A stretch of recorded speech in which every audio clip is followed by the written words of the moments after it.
Hello everyone, welcome back to my channel Hanshu's world. ఈరోజు మనం చూపించే రెసిపీ వచ్చి జంతికలు అండి. ఇన్స్టంట్గా ఎలా చేయాలో చూపిస్తాను, ఒకసారి చూసేయండి. చూసారు కదా, ఇప్పుడు నేను చూపించే జంతికలు మీకు కూడా ఇలా పర్ఫెక్ట్గా రావాలి అంటే ఎలాగా అనేది అయితే నేను చెప్తాను.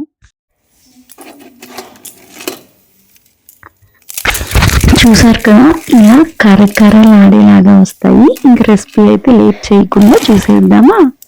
ముందుగా ఒక ప్రెషర్ కుక్కర్ తీసుకొని దాంట్లోకి పొట్టు లేకుండా ఉండే మినపగుడ్లు ఒక కప్ తీసుకొని 5 to 7 టైమ్స్ నీట్గా వాష్ చేసుకొని ఇలా వాటర్ తెల్లగా ఉండేలాగా పెట్టేసుకొని మనం పప్పుకి ఎలా అయితే మెత్తగా ఉడికించుకుంటామో అలా ఉడికించుకోవాలి. దీంట్లోకి కొంచెం టేస్ట్కి తగినట్టు సాల్ట్ వేసుకొని ఒక 4 to 5 విజిల్స్ అనేది మెత్తగా ఉడికించి కొంచెం చల్లారి పెట్టుకోవాలి. ఇప్పుడు దీనికి ఒక బౌల్ తీసుకొని దాంట్లోకి ఇన్స్టంట్ సూపర్ మార్కెట్స్లో దొరుకుతుంది కదా బియ్యం పిండి, అలాంటి బియ్యం పిండి నేను ఒక కప్పు మినపప్పు అయితే 5 కప్పుల బియ్యం పిండి తీసుకున్నాను. దాంట్లోకి తగినంత సాల్ట్ వేసుకున్నాను. ఇప్పుడు కొంచెం వామ్ అనేది తీసుకున్నాను, ఒక ఫుల్ టేబుల్ స్పూన్. ఎక్కువ తినేవాళ్ళు 2 టేబుల్ స్పూన్స్ తీసుకోండి, ప్రాబ్లం ఉండదు. ఈ వామ్ని ఇలా 2 చేతుల మధ్యలో పెట్టి నలిపితే ఆ స్మెల్ అనేది బాగుంటుంది, అలా నలిపి వేసాము అంటే. ఇప్పుడు దీంట్లోకి బటర్ తీసుకోండి. నా దగ్గర అయితే ఒక క్యూబే ఉంది, సో నేను కొంచెం బటరు కొంచెం నెయ్యి రెండు అయితే మిక్స్ చేస్తాను. నెయ్యి బటర్ రెండు లేకపోతే కాచిన నూనె ఉంటుంది కదా, అది కూడా ఒక 4 నుంచి 5 టేబుల్ స్పూన్ వేసుకోండి, ప్రాబ్లం ఉండదు. సో కారం కోసం కొంచెం కారపొడి అయితే యాడ్ చేస్తున్నాను. సో ఇప్పుడు ఇదంతా కలిసేలాగా నీట్గా మిక్స్ చేసుకోండి.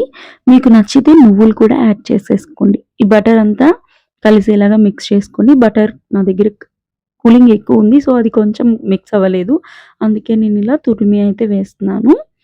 ఇప్పుడు నా దగ్గర ఒక క్యూబే ఉంది బటర్, సో ఇంకొంచెం నెయ్యి అనేది వేడి చేసి వేస్తున్నాను అనమాట. ఇది వేడి చేయడం వల్ల బాగా క్రిస్పీగా కూడా వస్తుంది. ఇప్పుడు మనం పిండి మొత్తం బాగా అంతా కలిసేలాగా అయితే మిక్స్ చేసుకోవాలి. మీ దగ్గర తెల్ల నువ్వులు ఉంటే మిక్స్ చేసుకోండి, ఇంకా టేస్ట్ బాగుంటుంది. నా దగ్గర అవైలబుల్లో లేదు, అందుకే నేను వేయలేదు. ఇప్పుడు ఈ పిండి మొత్తాన్ని నీట్గా కలుపుకున్నప్పుడు ఇలా చేతిలో పట్టుకుంటే అది పిండి అనేది ఇరగకూడదు, అలా కలుపుకోవాలి. ఇప్పుడు మెత్తగా ఉడకపెట్టుకున్న మినపప్పు ఉంటుంది కదా, అది కొంచెం చల్లారాక మిక్సీకి పేస్ట్ లాగా అయితే యాడ్ చేసేసుకోండి. పేస్ట్ అనేది అంత గట్టిగా ఏం అక్కర్లేదు, కొంచెం లూజ్ అయినా ప్రాబ్లం అయితే ఏం ఉండదు, ఎందుకంటే పిండి ఎక్కువ ఉంది కదా అందుకు. ఒక కప్ మినపప్పుకి 5 కప్పుల బియ్యం పిండి అయితే తీసుకోండి, పర్ఫెక్ట్గా సరిపోతుంది. మాకెప్పుడు అలవాట్లేదు, మేము గట్టిగా ఒత్తలేము అనుకునే వాళ్ళు 4 కప్స్ బియ్యం పిండి తీసుకోండి.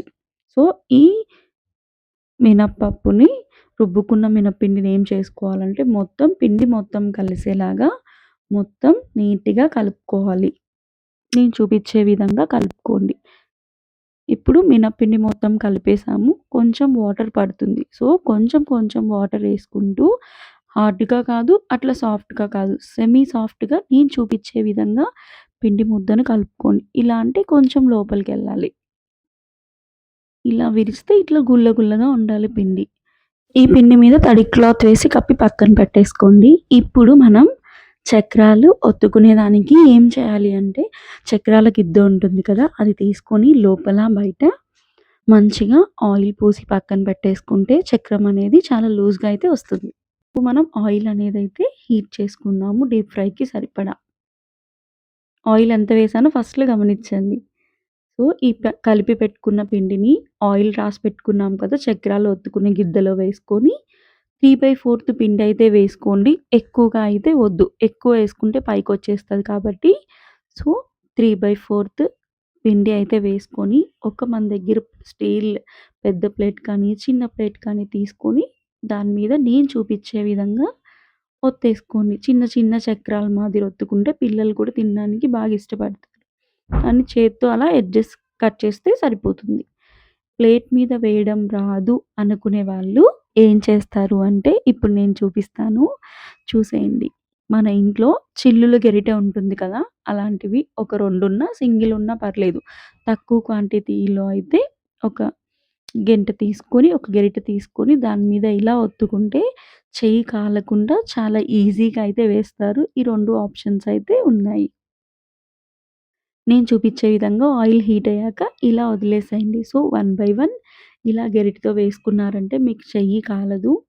చాలా త్వరగా కూడా అయిపోతుంది. వన్ బై వన్ వేశారు. మళ్ళా ఇంకోటి అలా ఒత్తేసుకోండి. ఒక దాంట్లో పెట్టింది ఒక 3 టైమ్స్‌కైతే వస్తుంది పిండి మనకి. సో, ఇలా ఒత్తేసుకొని అటు ఇటు అయితే 2 పక్కల కాలే విధంగా అయితే మనం ఫ్లిప్ చేసుకుంటూ అయితే కాల్చుకోవాలి. కాకపోతే మీకొక డౌట్ రావచ్చు. ఇది బాగా కాలింది అని మేము ఎలా తెలుసుకోవాలి? అని డౌట్ చాలా మందికుంటుంది. ఇప్పుడు నేను చెప్తాను చూసేయండి. మనం వేసిన మురుకులు బాగా కాలాయి అని తెలియాలి అంటే, మనం ఆయిల్‌లో వేసిన తర్వాత చుట్టూరు ఆ నురుగైతే వస్తుంది కదా! ఆ నురుగ అనేదైతే మొత్తం రావడం అయితే ఆగిపోతుంది. చూడండి. ఇటు సైడ్ వేసిర్రు. నేను కదుపుతున్నాను కదా! వాటన్నిటికి నురుగ అనేది పూర్తిగా ఆగిపోయింది. సో, ఇప్పుడు మనకి జంతిక అనేది బాగా కాలినట్టు అని అర్థం అనమాట. చాలా సింపుల్ ప్రొసీజర్. ఇలాగా వన్ బై వన్ అన్నీ గరిటె గరిటెతో ఒత్తుకొని, వేసుకొని మంచిగా కాల్చుకోండి. చాలా ఈజీ రెసిపీ అండి. ఇది అంతా ఇన్‌స్టాంట్ బియ్యపు పిండితోనే చేసేసాను నేను. సూపర్ మార్కెట్‌లో దొరుకుతుంది కదా! ఆ బియ్యపు పిండి జస్ట్ తెల్లగా ఉండే మినపగుండ్లు. ఈ 2 ఉంటే చాలా ఫాస్ట్‌గా అయితే వంట రాని వాళ్ళు కూడా ఖచ్చితంగా చేసేస్తారు. అస్సలు ఈ రెసిపీ అనేదైతే మీకు ఫెయిల్ అయితే అవ్వదనమాట. 100% షూర్ అండి. మీరు ఒక్కసారి చేసినా మీ ఇంట్లో వాళ్ళు మిమ్మల్ని ఖచ్చితంగా మెచ్చుకొని తీరాల్సిందే. సో, మీరు కూడా ఇది ఒకసారి ఖాళీ ఉన్నప్పుడు ట్రై చేయండి. ఫెస్టివల్స్ వచ్చినప్పుడు ఎవరి హెల్ప్ లేకుండా మీరైతే ఈజీగా చేసుకోగలుగుతారు.